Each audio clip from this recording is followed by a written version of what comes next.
Dhaka board 2025 কি বলছে? একটি কার 2.5 মিটার পার সেকেন্ড স্কয়ার সমত্বরণে স্থির অবস্থা থেকে যাত্রা শুরু করলো এবং একই সময়ে অপর একটি কার প্রথম কারটির 50 মিটার পিছন থেকে 63 কিলোমিটার পার আওয়ার সমবেগে যাত্রা শুরু করলো। তুমি কি উদ্দীপকটা বুঝছো? কি বলছে? আমি ধরে নিলাম পি একটি কার আমার এই দিকে যাত্রা শুরু করলো। সে বলছে কি স্থির অবস্থা থেকে যাত্রা শুরু করলো। আচ্ছা, স্থির অবস্থা থেকে যাত্রা শুরু করলে তার আদিবেগটা কি হবে? 0। এবং সে শুরু করছে 2.5 মিটার পার সেকেন্ড স্কয়ার ত্বরণে, তার মানে a equal 2.5 metre per second square. সে যাত্রা শুরু করলো এবং কি বলছে? অপর একটি কার বলছে তার ঠিক 50 মিটার পেছন থেকে, তাহলে এই পি হতে ঠিক 50 মিটার পিছনে একটি কার আছে, যে কারটি হচ্ছে ধরে নিলাম আমি কিউ একটি কার, কত মিটার পিছনে আছে? 50 মিটার পিছনে আছে। সে কি করছে? 63 কিলোমিটার পার আওয়ার সমবেগে শুরু করছে। তার মানে তার যে বেগটা দেওয়া আছে বলছে কি 63 কিলোমিটার পার আওয়ার। ওকে, এখানে বেগের এককটা দেওয়া আছে কিলোমিটার পার আওয়ার, তো তোমাকে এটাকে মিটার পার সেকেন্ড করে নিয়ে আসতে হবে।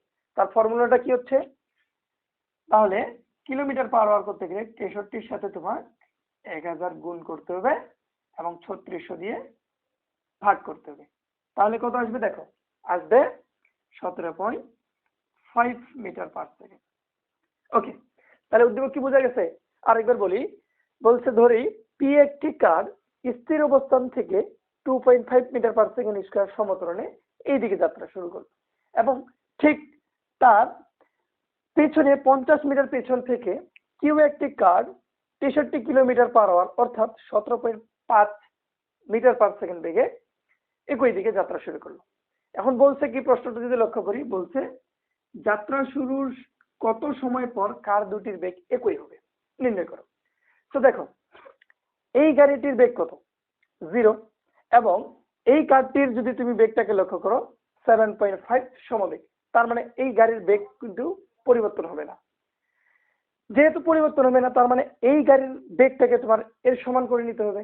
তার মানে এই পি গাড়ির বেগটাকে তোমার বানাইতে হবে 17.5। তাহলে দেখো পি গাড়ির কি কি জানো তুমি? পি কারের ক্ষেত্রে কি কি জানি? তার আদি বেগ জানি 0 মিটার পার সেকেন্ড এবং ত্বরণ জানি কত 2.5 মিটার পার সেকেন্ড স্কয়ার এবং তার বেগটাকে বানাইতে হবে 17.5, তার মানে শেষ বেগ হবে 17.5 মিটার পার সেকেন্ড। আমি বলছে কত সময় পর, তাহলে এই বেগটা করতে তার প্রয়োজনীয় সময়কে ধরলাম টি ইকুয়াল ওয়াট। তো এখানে কি অনুপস্থিত? তো আমাদের এখানে অ্যাশ অনুপস্থিত, সো আমরা অ্যাশ মুক্ত সমীকরণ ফেলবো। অর্থাৎ আমরা জানি গতির অ্যাশ মুক্ত সমীকরণ v ইকুয়াল ইউ প্লাস এটি, তো বা টি ইকুয়াল আসবে ভি মাইনাস ইউ বাই এ। মান বসাই 17.5 মাইনাস 0 এর মান হচ্ছে 2.5, তাহলে উপরে 17.5 থেকে 0 বাদ দিলে থাকবে কি 17.5 বাই 2.5 ইকুয়াল থাকতেছে 7 সেকেন্ড। ঠিক আছে, তার মানে এই পি গাড়ির বেগটাকে তুমি যদি 17.5 মিটার পার সেকেন্ড করো এবং এই করতে প্রয়োজনীয় সময় লাগবে 7 সেকেন্ড। বুঝে গেছে? পরের প্রশ্ন কি বলছে? বলছে কার দুটি তাদের চলার পথে একবারের অধিক একে অপরকে অতিক্রম করবে কিনা। তো এই কার দুটি পরস্পরকে একবারের অধিক অতিক্রম করবে কিনা। তাহলে দেখো তো, আমি ধরে নিলাম, ধরি টি সময় পর কার দুটি পরস্পরকে অতিক্রম করবে। ওকে, টি সময় পর পরস্পরকে অতিক্রম করবে এবং এটা কি ধরলাম, এই জায়গাতে অতিক্রম করবে। তাহলে এটা হচ্ছে পি থেকে এক্স মিটার দূরে অতিক্রম করবে। তাহলে কি হলো, টি সময় পর কার দুটি পরস্পরকে, এটা কাটে দেই, পি কার হতে x মিটার দূরে অতিক্রম করবে। তাহলে পি কারের ক্ষেত্রে আচ্ছা আমরা কি কি জানি পি কারের ক্ষেত্রে? আমরা তার আদিবেগ জানি এবং ত্বরণ জানি,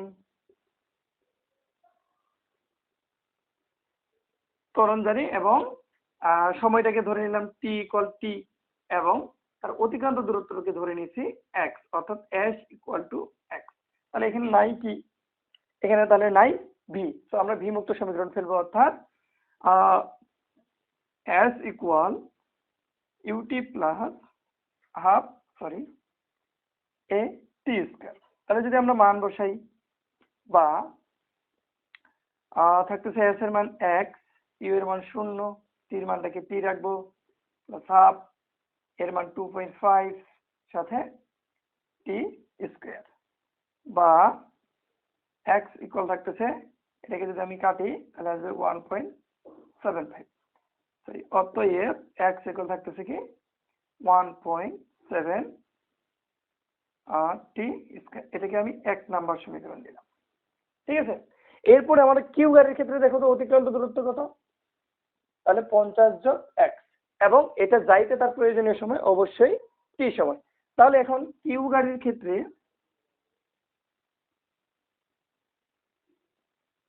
কি কি জানি? এই কিউ গাড়িটি কিন্তু সমবেগে গেছে, অর্থাৎ তার বেগ ছিল কত? 17.5 মিটার পার সেকেন্ড, এবং অতিক্রান্ত দূরত্ব তার কত বলো দেখি? সে যাবে 50 মিটার প্লাস এইটুকু এক্স যাবে, অর্থাৎ 50 যোগ এক্স। তাহলে প্রয়োজনীয় সময়টাকে টি ইকুয়াল টি ধরছি। ওকে, তাহলে যেহেতু কিউ গাড়িটি সমবেগে গেছে, তাহলে সমবেগে অতিক্রান্ত দূরত্ব এস ইকুয়াল ভিটি। যদি মান বসাই, বা এস এর মান কত? 50 যোগ এক্স, তো 50 যোগ এক্স ইকুয়াল ভির মান হচ্ছে কত? 17.5 সাথে টিটাকে রেখে দিলাম। তো আমি চাইলে কি করতে পারি? এই যে এক্স, এই এক্স এ আমি এই যে এক্স এর মান এটাকে বসাই দিতে পারি, অর্থাৎ কি থাকতেছে?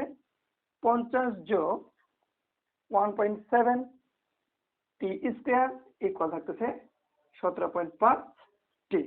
সো এগুলোকে যদি আমি একটু সাজায় লিখি, বা তাহলে 1.7টাকে আমি আগে লিখলাম 1.7 টি স্কয়ার, দেন এই যে 17.5 এই পাশে প্লাস আছে, আমি এই পাশে নিয়ে আসবো, অর্থাৎ হয়ে যাবে মাইনাস।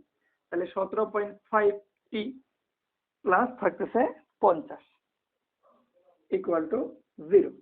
তাহলে দেখো, এটাকে মিডল টার্ম করা যাবে না। মিডল টার্ম করলে অনেক টাফ হয়ে যাবে, কারণ এটা দশমিক সংখ্যা দিয়ে আছে। এই জন্য আমরা মিডল টার্ম না গেলে আরেকটা সূত্র জানি, সেটা হচ্ছে কি minus B plus minus root over B square plus 4ac divided two A. তাহলে আমরা এই মানটা বসাবো। তাহলে দেখো থাকতেছে কি T equal minus B. So minus বির মান হচ্ছে কি minus 17.5 plus minus root over বির মান হচ্ছে মাইনাস 17.5 এর উপরে স্কয়ার প্লাস থাকতেছে 4 গুণন এ এর মান কত?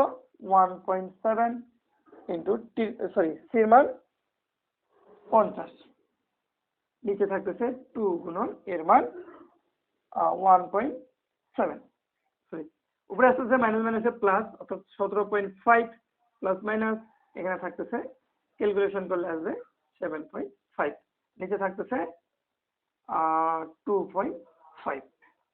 একবার কি করব? যেহেতু প্লাস মাইনাস আছে, একবার আমরা প্লাস নিয়ে করবো, একবার মাইনাস নিয়ে। হয় টি ইকুয়াল 17.5 একবার প্লাস নিয়ে করলাম 7.5 বাই 2.5, অথবা কি করলাম? একবার মাইনাস নিয়ে করবো, অর্থাৎ টি ইকুয়াল হবে 17.5 মাইনাস 7.5, নিচে থাকতেছে কত? 2.5। তো এখানে করলে আসবে 10, 17.5 থেকে 7.5 বাদ দিলে থাকবে 10, এবং নিচে থাকতেছে 2.5, এখানে আসবে 4 সেকেন্ড। অন্যদিকে এই জায়গায় আসবে